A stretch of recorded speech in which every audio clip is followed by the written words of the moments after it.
Bom dia, irmãos. Paz seja convosco. Continuando nosso estudo nas Escrituras aqui nessa carta de Tiago, agora no capítulo 4 da carta de Tiago, diz assim, versículo 1 a 6, resumidamente. De onde procede guerras e contendas que há entre vós, senão dos prazeres que militam na vossa carne? Viveis a lutar e fazer guerras. Pedis e não recebeis, porque pedis mal, para esbanjardes em vossos prazeres, infiéis. Não compreendeis que a amizade do mundo é inimiga de Deus? De onde procedem as guerras que há entre vós, as contendas e guerras que há entre vós? De onde procedem? Procede um coração corrupto. Porque o ensino das Escrituras é de que o ser humano não é neutro em sua maneira de proceder. Não é neutro.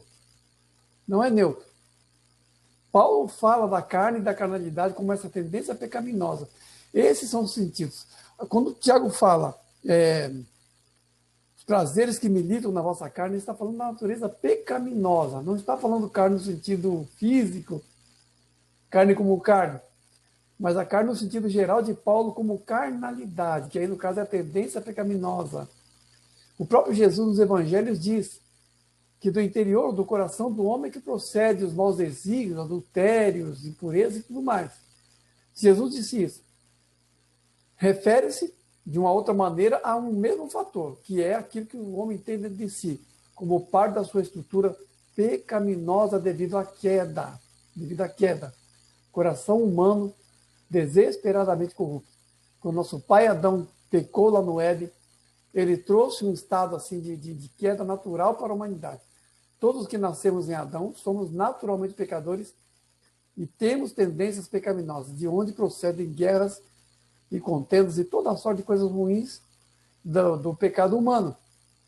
Viveis a lutar e a fazer guerras. Tiago fala das intrigas que acontecem na igreja. Intrigas não apenas entre pessoas, entre ovelhas, mas também entre líderes.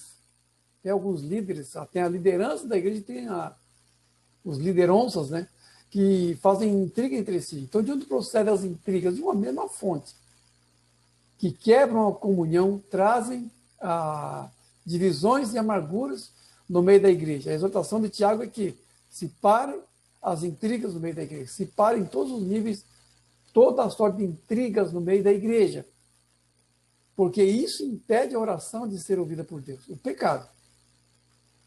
Pedis e não recebeis porque pedis mal. Por quê? Porque vivendo em intrigas, vivendo em inveja, vivendo em contendas, é claro que a oração vai ser orientada para esse mesmo fim de alguma maneira. Ou o coração não estará puro o suficiente, de modo que os pedidos de oração sejam orientados para uma vida com Deus.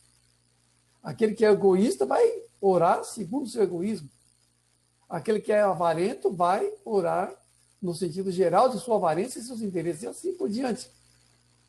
E aí, Tiago faz um link, uma ligação entre a oração não respondida e isso que ele diz antes, como impedimento da oração. O que impede, então, nossas orações? O jeito que nós oramos?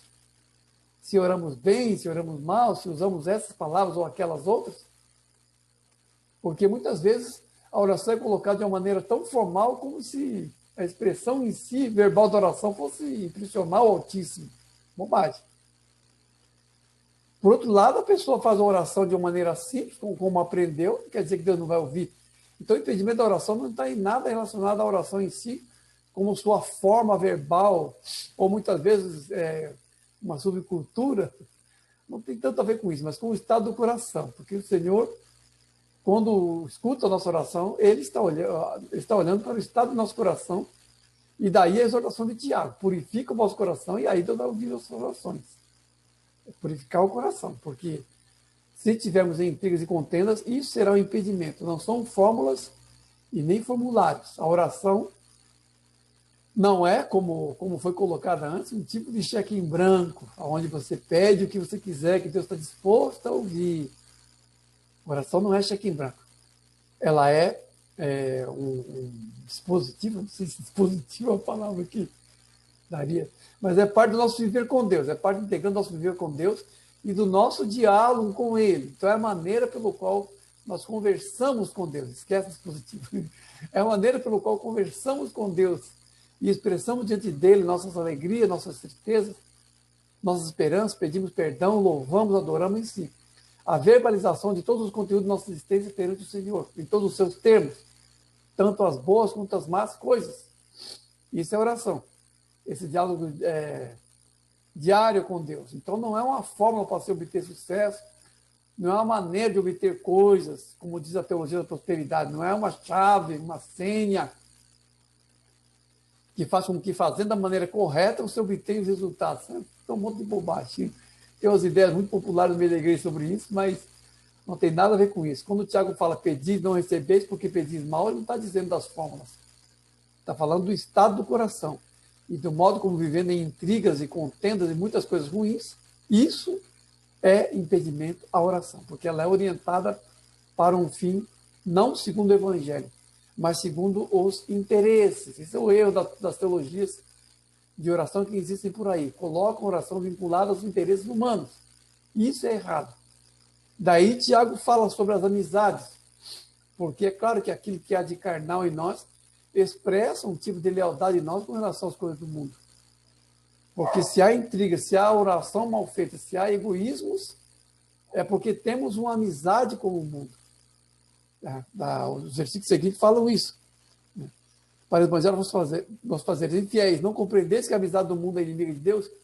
Então, para Tiago, aquilo que pode se reverter em uma oração mal feita diante de Deus é um termo de uma amizade com o mundo, porque aquilo que mantemos em nossos corações de pecado, sem o tratamento do Senhor, sem estar sujeito ao processo de santificação, isso é uma amizade do mundo que temos dentro dos nossos corações. As Sagradas Escrituras dizem assim, que Abraão foi chamado de amigo de Deus. E em João 15,15, Jesus disse, já não vos chamo de servo, vos chamo de amigo. Então as possibilidades estão diante de nós. As possibilidades de sermos amigos do mundo ou amigos de Deus, amigos do Senhor. Essas possibilidades estão diante de nós. Nós temos que fazer uma escolha. Somos amigos de quem? A amizade do mundo se revela em um coração pecaminoso, em um coração apegado à coisa desse mundo. Essa amizade do mundo é inimiga da amizade com Deus. Não tem como você ser amigo do mundo e amigo de Deus ao mesmo tempo. Não compreendeis que a amizade do mundo é inimigo da amizade com Deus? Da amizade de Deus? É isso que é a pergunta de Tiago, é essa. Temos que fazer escolhas e temos que prestar nossa lealdade nas escolhas que fazemos. Não podemos ter a ambos. Não podemos ter amizade com o mundo e ainda assim manter nossa amizade com Deus, ou sermos chamados de amigos de Deus. Não podemos ter. Temos que fazer uma escolha. É assim que Tiago coloca para nós. Depois, no versículo 7 a 10, continuando, diz assim: sujeitai-vos, portanto, a Deus, mas resisti ao diabo e ele fugirá de vós. Chegai-vos a Deus e ele se chegará a vós. E vós, de ânimo dobre, limpai o coração. Afligi-vos, lamentai e chorai. Humilhai-vos na presença do Senhor e ele vos exaltará. Sujeitai-vos a Deus. Sujeitai-vos a Deus. Por quê? Porque assim como temos escolha em relação às nossas amizades, se é do mundo, se é de Deus, temos também escolhas de sujeição. Daí o contrário, sujeitai-vos a Deus, mas resistir ao diabo. Sujeite-se a Deus e resistam ao diabo. Também a nossa sujeição como é que eu vou dizer? Está sujeita à nossa escolha. Está sujeita às escolhas que fazemos pela orientação da nossa vida. Escolhas de sujeição. O que nós temos que entender a partir da pergunta anterior, infiéis, não compreendeis que a amizade do mundo é inimiga da amizade de Deus? Essa pergunta de Tiago expressa o quê? Que o mundo é cooptado pelo mal. O mundo é cooptado pelo mal. E sujeitar a Deus e fugir do diabo são também contrastes em relação a essas amizades. São os mesmos contrastes. Nós temos que compreender isso. Se nós somos amigos do mundo, mantemos amizade com o mundo, não estamos, de alguma maneira, nos sujeitando a Deus. Não estamos rejeitando o diabo, não estamos assim resistindo ao diabo. Pelo contrário, estamos dando a mão àquilo que por ele é cooptado, porque a amizade do mundo é também amizade com o seu príncipe, que é o diabo. Achegai-vos a Deus, Tiago fala. Chegai-vos a Deus. Em uma qualidade de busca que realmente expresse total sujeição a Ele. A questão não é só crer em Deus de uma maneira vaga, de uma maneira esparsa, como todo mundo crê. como muitos crentes também creem. Não é isso. Mas uma busca intensa. Chegai-vos a Deus e ele chegará a vós. Na medida que nos aproximamos de Deus, ele também se aproxima de nós. Na medida que o buscamos, ele também vem a nós. Como troca, como relacionamento. Oséias e Jeremias expressam isso lá no Antigo Testamento. Oséias diz: buscai ao Senhor e continuai buscando o Senhor. Conhecei ao Senhor. E prosseguis em conhecer ao Senhor. Temos que conhecer cada vez mais o Senhor. E Jeremias diz: e buscai-me-eis e achareis quando me buscar de todo o vosso coração. Essas duas passagens expressam qualidade de busca. Chegai-vos a Deus em qualidade relacional com Ele. E resistir ao diabo.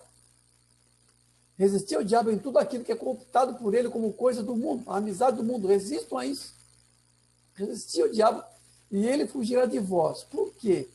Porque ao crente é dada a vitória nesse sentido. Se nós lemos o Evangelho, lemos que a igreja tem, inclusive, as chaves dadas pelo Senhor, a autoridade espiritual.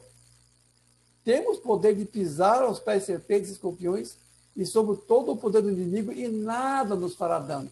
No entanto, nós vamos ver passagens que falam que nós temos que resistir ao diabo ao mesmo tempo, porque estamos em guerra contra ele. E nós vamos ler lá em Pedro que ele está em derredor como um leão que ruge, procurando a quem devorar. A quem devorar. Então temos que resistir ao diabo. Temos uma blindagem da graça de Deus. Porque aquele que está em Deus é nova criatura e o inimigo e o maligno não o toca. Essa promessa temos do Senhor. Mas ela é garantida, essa blindagem espiritual é garantida em estado de vigilância constante. Não baixar a guarda. E estar procurando o Senhor com toda a intensidade, achegando-se cada vez mais ao Senhor. Como diz Oséias, conhecer o Senhor e prosseguir em conhecer o Senhor cada vez mais. Nessa blindagem de vigilância, o diabo fugirá de nós, porque ele não pode contra o crente em sua plena expressão, em pleno exercício de sua identidade espiritual. Estamos assentados em lugares espirituais em Cristo Jesus, como nós lemos lá em Efésios. É uma posição espiritual que temos. E temos autoridade sobre as obras das trevas, espiritualmente falando.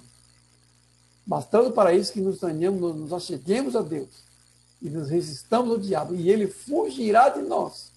Por que fugirá de nós? Pela autoridade que nos foi dada pelo Senhor, para sermos a igreja triunfante, a igreja cujas portas do inferno jamais poderão prevalecer contra ela. Daí as severas exortações de Tiago, para que se tenha um ânimo constante, para que se tenha um ânimo sempre alerta, não sermos assim negligentes, não sermos assim, como é que eu vou dizer, acomodados em relação àquilo que deve ser a nossa busca do Senhor. Daí ele fala logo em seguida, voz de ânimo dobre, limpai o coração, é a exortação que se segue. Então a pessoa que tem aquele ânimo dobre, aquele ânimo inconstante, pessoa que tem aquela falta de compromisso, ela deve limpar o coração. Pessoas que fazem as coisas em seus próprios termos, congregam do seu próprio jeito, adoram a Deus do seu próprio jeito, oram da sua própria maneira. Tudo se faz na sua própria medida, sem termos muito próprios para a vida com Deus. Há pessoas, muitas pessoas assim. O coração nesse sentido, purificai do mal.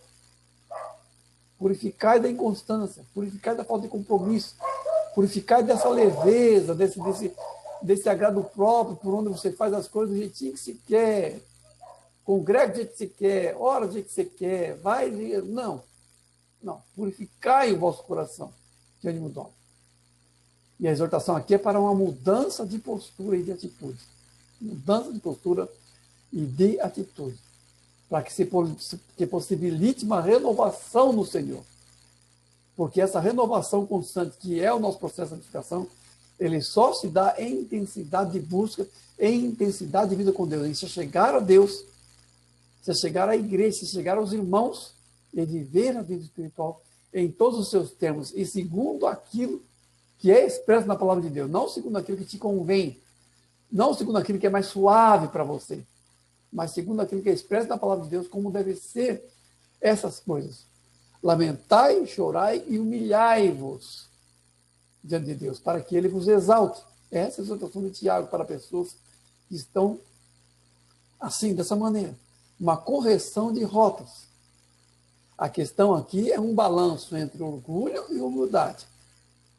Porque se nós nos sujeitamos a nós mesmos, estamos de alguma maneira expressando um orgulho pessoal. Estamos nos colocando a nós mesmos como medida das coisas. E aqui a exortação de Tiago é se lamentar e se humilhar para que aí sim o Senhor nos exalte.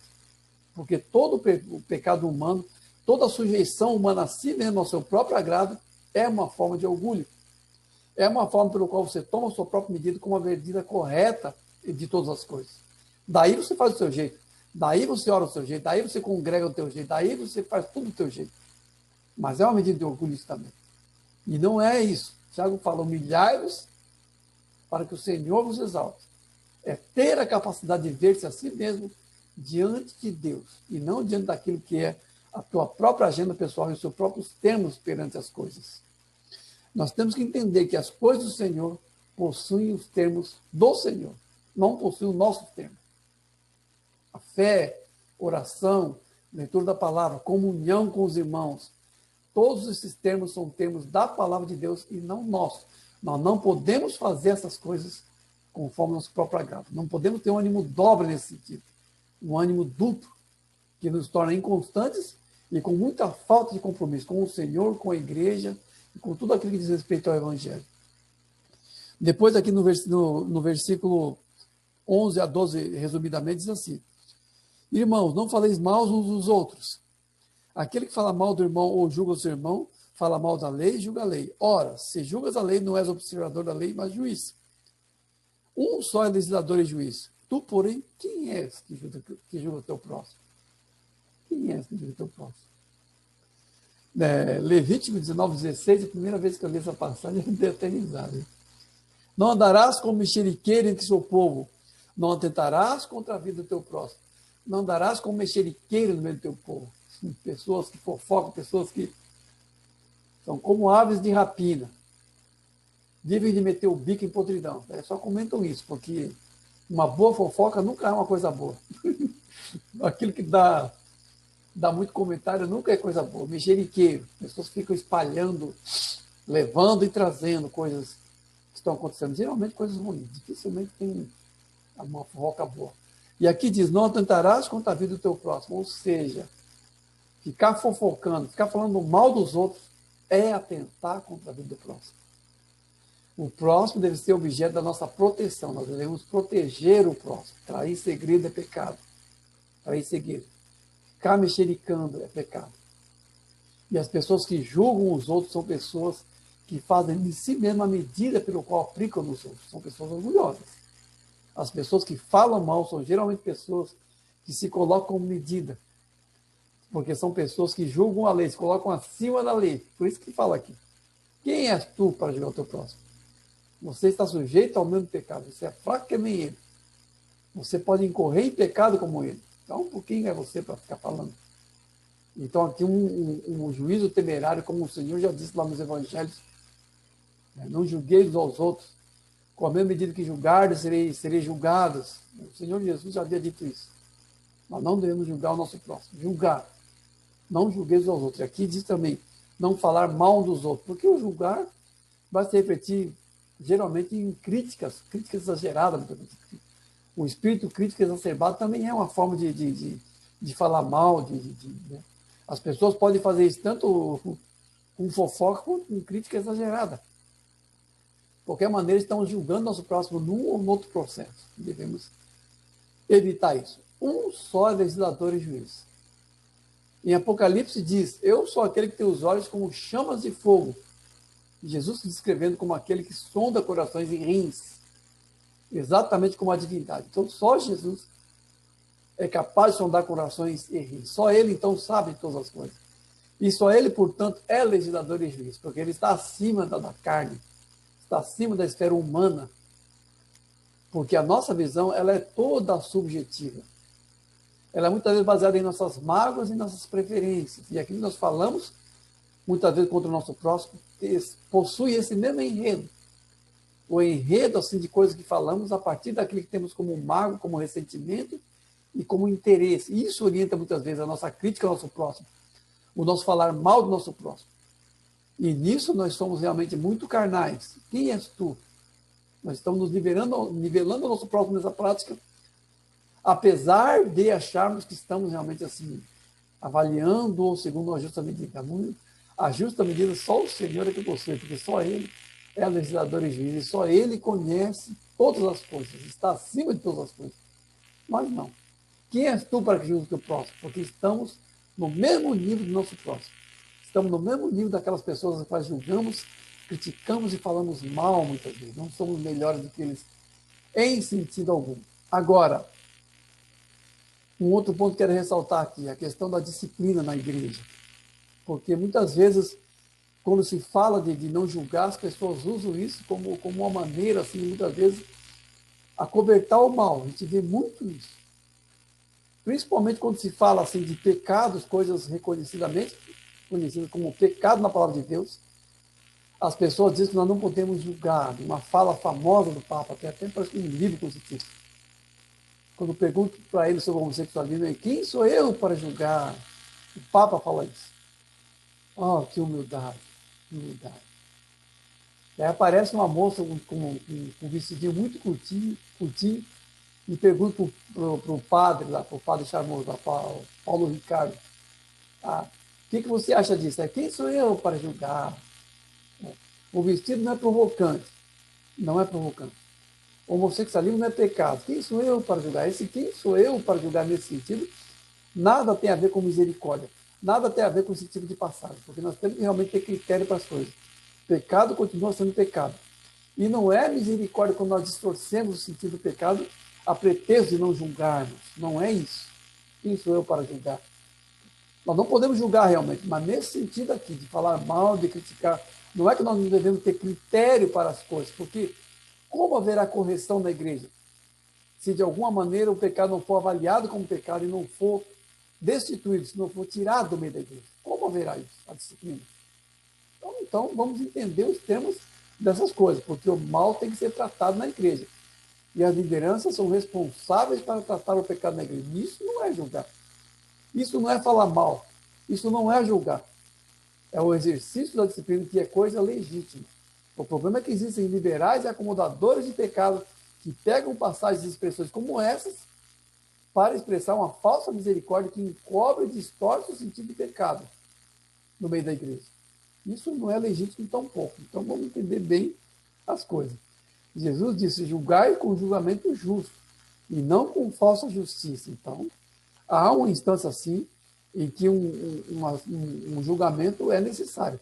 A nossa percepção do pecado é, de certa forma, um julgamento, mas não é um julgamento que você faz temerariamente de maneira leviana. Nós temos que perceber essa diferença, para também não sermos seduzidos por discursos acomodadores e liberais. Né?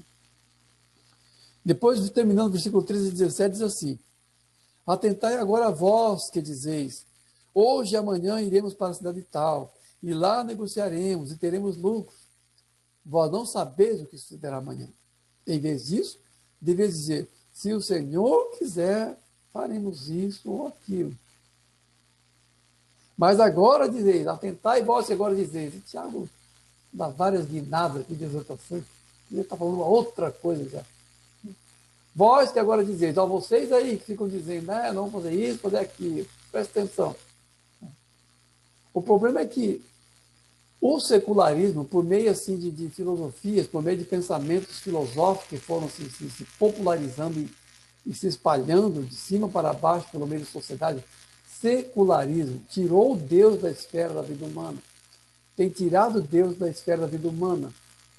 De modo que a vida humana, no seu natural, é vivida fora da esfera divina, ou fora da percepção de que há um Deus que está vendo todas as coisas e que há um Senhor ao qual temos de nos sujeitar em nossa vida. E a expressão de Tiago aqui é para essas pessoas que, levando essa vida secular, levando essa vida fora da percepção da soberania de Deus, faz esse tipo de exclamação, nós vamos fazer isso, fazer aquilo. Vós não sabeis, né? Nós não sabemos o que sucederá amanhã, você não sabe. Como é que você pode falar isso? É a percepção assim, natural e viver na ignorância das coisas, porque o ser humano não pode realmente saber. O próprio livro de Provérbios diz, ensina-nos a contar os nossos dias para que alcancemos corações sábios. Então o ser humano deveria ter pelo menos a percepção de sua própria finitude para aí sim alcançar o coração sábio. Para aí sim, entendendo sua finitude, entendendo sua ignorância acerca dos próprios cursos de sua própria existência, aí sim conhecer realmente o Senhor e entender que para além da esfera humana de vida, há uma vida espiritual a ser vivida, que não tem o seu sentido nos processos meramente humanos de sobrevivência. O sentido está para além. A verdade está lá fora. Então, vós não sabeis o imprevisível da vida humana, aquilo que o ser humano não é capaz de saber, deveria projetá-lo a uma percepção superior de sua própria vida. Não acontece isso. Não acontece isso. Os projetos humanos vividos secularmente são meramente medidos naquilo que o ser humano quer e espera de sua própria vida, segundo os seus próprios interesses. Daí essa expressão que acaba sendo assim, jactanciosos, uma forma de orgulho também de Deus. O que dá sentido à existência? Isso é a pergunta que deve se fazer. As grandes perguntas com relação à existência que deveriam ser feitas. O que dá sentido à existência humana? São os próprios projetos no interior do seu processo? É a própria necessidade humana? O sentido da vida é a própria vida? O sentido da vida é a manutenção da vida? Aquilo que queremos, aquilo que nos agrada, aquilo que realizamos? Isso é o sentido da vida em si mesmo? Porque muitas vezes se procura sucesso, se procura dinheiro, se procura realizações humanas. E se vê nisso a realização. Daí você vê aí um Steve Jobs, no final da sua vida, já só pele e osso, dizendo, eu deveria ter tido mais amizade, deveria ter investido mais na família. Puxa, que pena. Que pena de ficar só o projeto para depois chegar a entender que tem coisas melhores e superiores do que meramente ser bem-sucedido. Meramente ter o nome lá no Hall da Fama. Está lá o nome do Hall da Fama, e daí? O que é feito disso? Então, vemos que, num sentido até natural, há coisas maiores do que outras, num sentido meramente natural.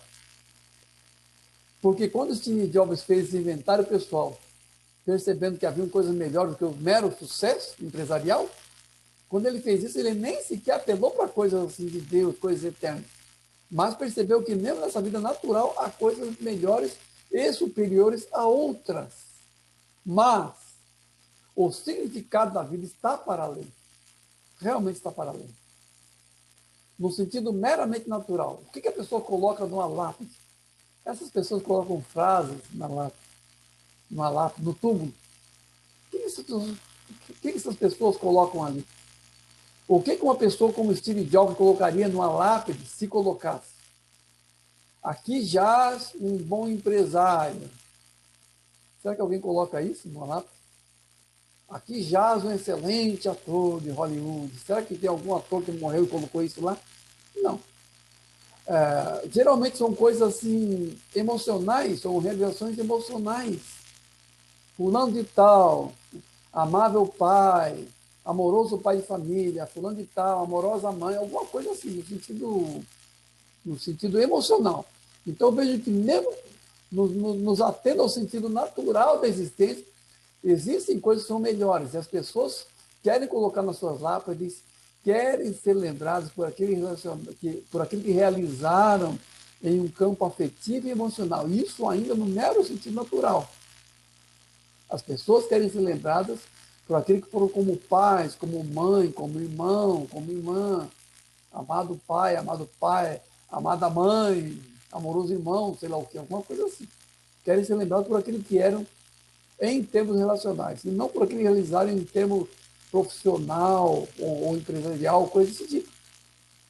No entanto, o Tiago fala, em vez disso, deveria dizer, se Deus quiser, aí faremos isso. Ou seja, a fonte maior de toda realização humana é a providência divina.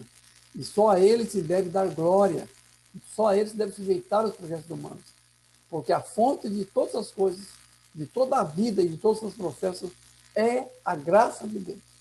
É aquilo que vem de Deus. Então, a ele que deveria se remeter todas as ações humanas e a ele deveriam ser sujeitas os projetos humanos. Não uma coisa vivida em uma perspectiva meramente natural. Porque a graça geral de Deus é que possibilita a vida humana. E a graça de Deus é que traz para a vida humana uma perspectiva mais ampla e mais significante. A vida humana fora da perspectiva da eternidade não tem sentido em si mesma. O máximo que se pode fazer é deixar uma bela lembrança, mas a questão não é essa, a questão é para onde vamos daqui. E aqui Tiago está colocando aqui justamente o secularismo das pessoas que fazem projetos humanos e fazem disso todo o sentido da vida. Isso é errado. Ao invés disso, deviam dizer, se o Senhor quiser, faremos isso ou aquilo.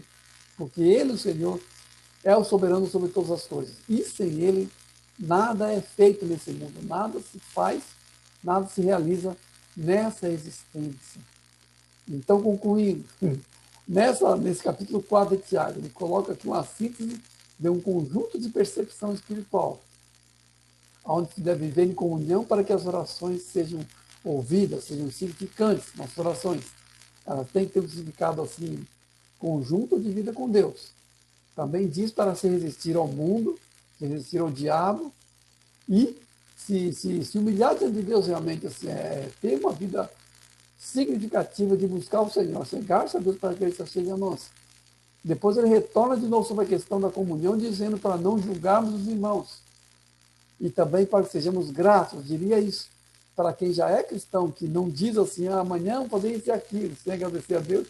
Para quem já é cristão, diria assim. E essa passagem fala do nosso agradecimento a Deus. E entendemos que tudo está sujeito a Ele. Sem Ele, nada foi feito. Sem Ele, nada existe. Nele, tudo subsiste. E essa vida em oração, em comunhão e em agradecimento a Deus é o que deve ser o toda a nossa existência aqui nesse mundo, e fechados por uma vida no Senhor e no Evangelho. Amém? Deus abençoe, irmãos.